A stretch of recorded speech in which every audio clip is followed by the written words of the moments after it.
जय श्री कृष्ण बंधुओं। शनिवार के दिन शनि देवता की पूजा करते समय दशरथ कृत शनि स्तोत्र का पाठ करने और शनिदेव की कथा पढ़ने या सुनने से शनिदेव का आशीर्वाद मिलता है और व्यक्ति को सभी प्रकार के संकटों से मुक्ति मिलती है। हिंदू धर्म में शनिवार के दिन न्याय के देवता शनिदेव को समर्पित होता है।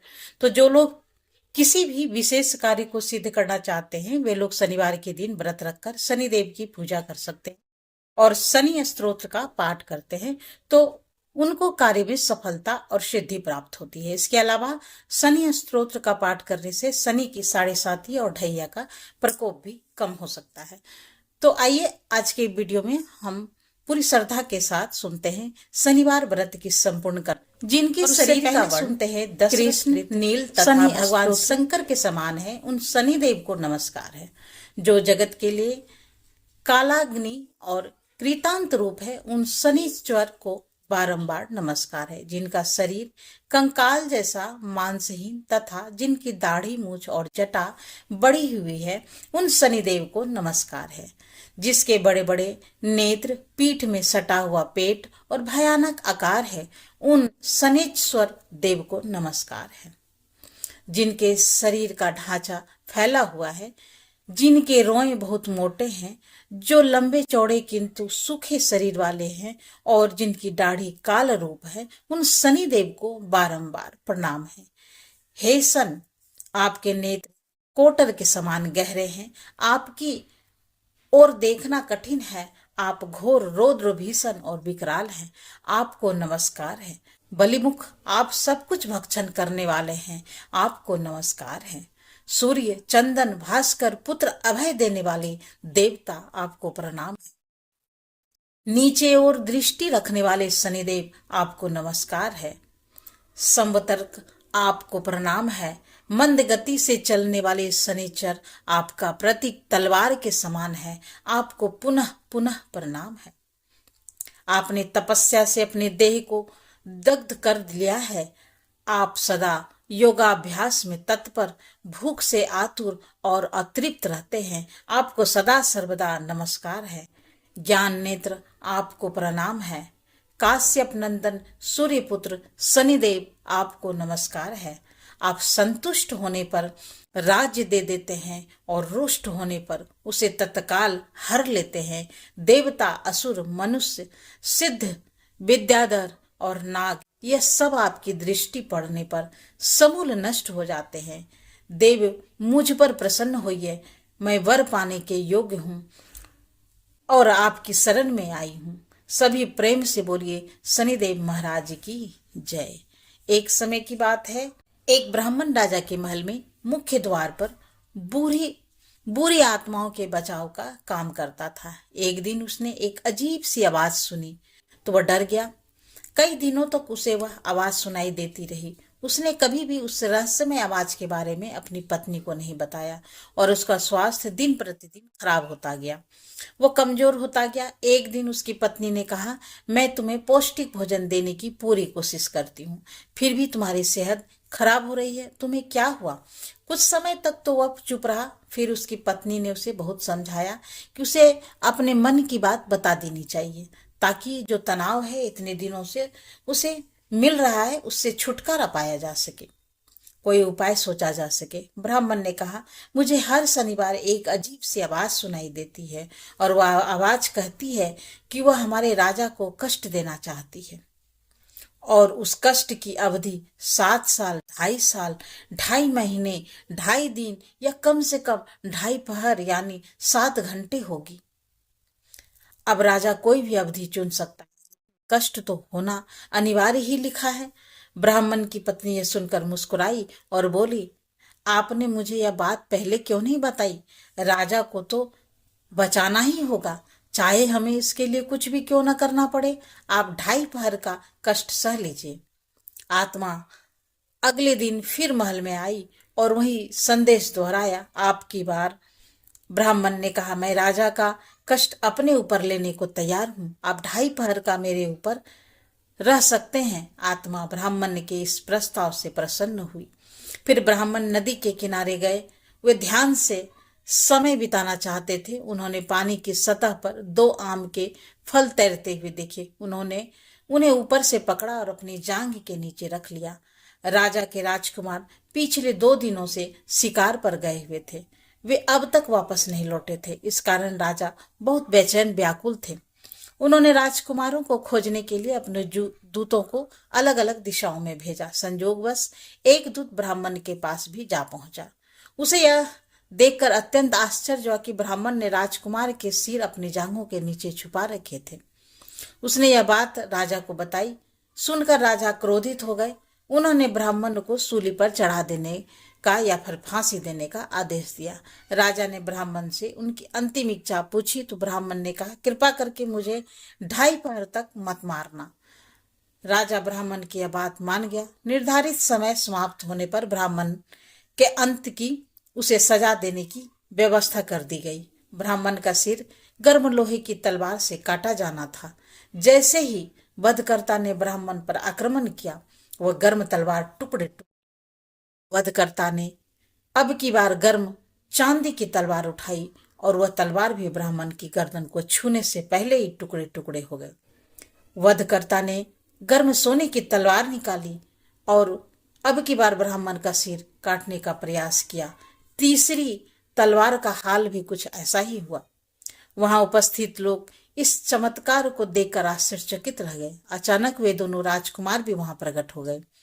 राजा उन दोनों राजकुमारों को देखकर बड़ा प्रसन्न हुआ और उन्हें गले लगाया और ब्राह्मण पर भी राजा ने दया दिखाई।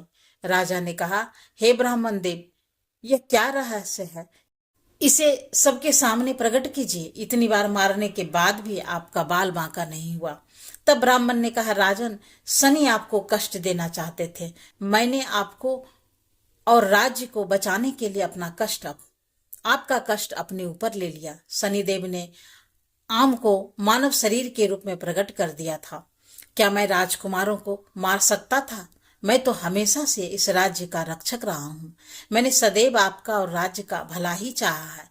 राजा ने कहा, हे ब्राह्मण देव, मुझे तो आपकी बात पर विश्वास नहीं है। मैं स्वयं शनिदेव को देखना चाहता हूँ और अगर आप मुझे नहीं दिखाएंगे तो आपके पूरे परिवार के सभी सदस्य चक्की में पीस दिए जाएंगे। अब की बार तो राजा की यह बात सुनकर ब्राह्मण देवता कांपने लगे। उन्होंने 1 सप्ताह का समय मांगा।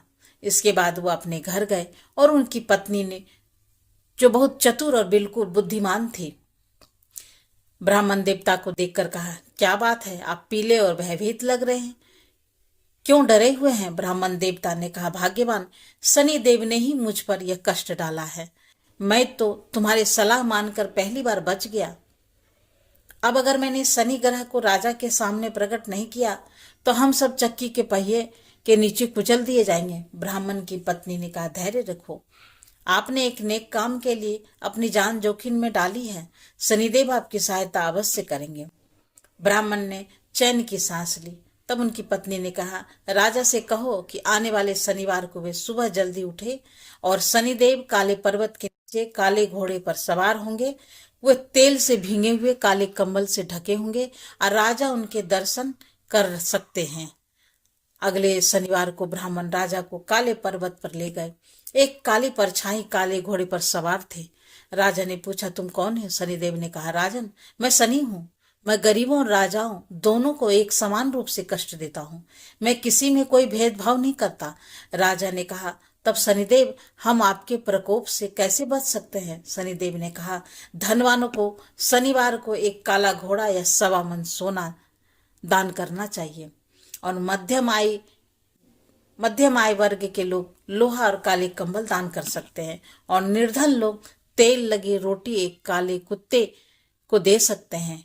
और भी निर्धन लोग एक पीपल के पेड़ में जल अर्पित कर सकते हैं और पीपल के जड़ में थोड़ा सा गुड़ रख सकते हैं। पेड़ को कच्चे सूत या कच्चे धागे से लपेट सकते हैं। सुनकर ब्राह्मण देवता ने कहा, हे शनिदेव, आप कृपया हमारे राजा को कष्ट मत दीजिए। राजा पर आपका प्रकोप अगर हुआ तो वह हमारे नगर को भी प्रभावित करेगा। हे शनिदेव, मैं भविष्य में भी आपके अन्य प्रकोप को सहन कर सकता हूँ। शनिदेव अचानक अपने काले घोड़े के साथ गायब हो गए और उधर राजा अपने महल में वापस लौट आया। अब वह ब्राह्मण से बहुत प्रसन्न था, क्योंकि उसने साक्षात सब कुछ अपनी आंखों से देखा था। जब ब्राह्मण की पत्नी ने सारी घटना अपने पत्नी को बताई तो सुनकर वह बहुत ही प्रसन्न हुई, और इस प्रकार से राजा भी शनिवार के नियमों का पालन करने लगा। अब तो उनके पूरे राज्य में घोषणा करा देगी कि हर कोई अपने सामर्थ्य और अपनी श्रद्धा के अनुसार शनिदेव का पूजन क्या करे, ताकि शनिदेव के प्रकोप से बचा जा सके। एक बार की बात है कि सभी नवग्रहों में, जिसमें सूर्य, चंद्र, मंगल, बुध, बृहस्पति, शुक्र, शनि, राहु और केतु में विवाद छिड़ गया कि इस सब में बड़ा कौन है। सभी आपस में विवाद करने लगे, लेकिन कोई निर्णय न निकलने पर देवराज इंद्र के पास भी निर्णय कराने पहुंचे। सभी ग्रहों को अपने सामने उपस्थित देखकर इंद्रदेव घबरा गए। फिर उन्होंने निर्णय करने से अपनी असमर्थता जताई, परंतु उन्होंने यह भी कहा कि इस समय पृथ्वी पर राजा विक्रमादित्य का राज है, जो कि अति न्यायप्रिय है। वे ही इसका निर्णय कर सकते हैं। तब सभी ग्रह एक साथ राजा विक्रमादित्य के पास पहुंचे और अपना विवाद बताया, साथ ही निर्णय करने के लिए भी कहा। राजा विक्रमादित्य इस समस्या से चिंतित थे, क्योंकि वे जानते थे कि जिस किसी को भी छोटा बताया वही क्रोधित हो उठेगा। तब राजा को एक उपाय सूझा। उन्होंने स्वर्ण, रजत, कांस्य, पीतल, सीसा, रांगा, जस्ता, अबरक और लोहे से 9 सिंहासन बनवाए और उन्हें इसी क्रम में रख दिया।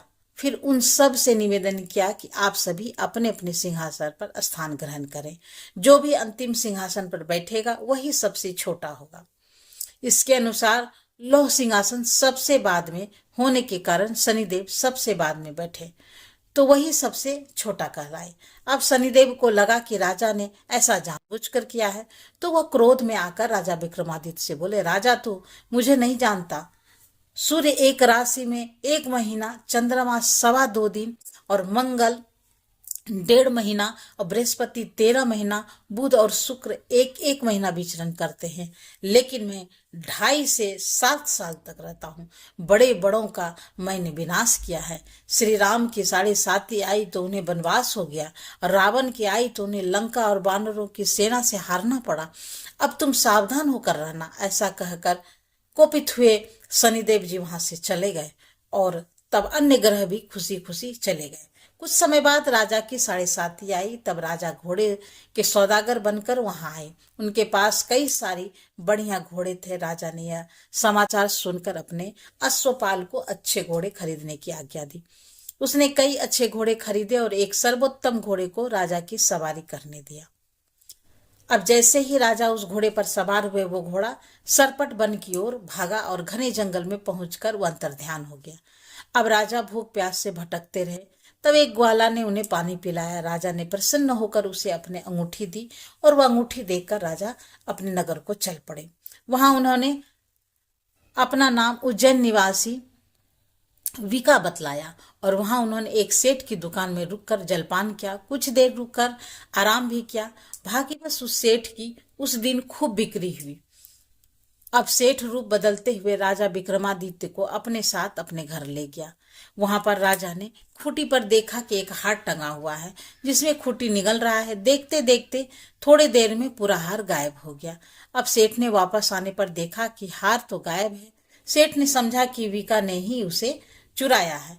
फिर तो सेठ ने कोतवाल के पास उन्हें पकड़वा दिया।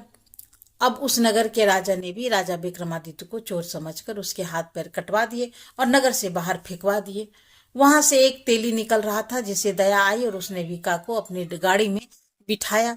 वो अपने जीभ से बैलों को हाँकाने लगा। उस समय तक राजा की शनि दशा समाप्त हो गई।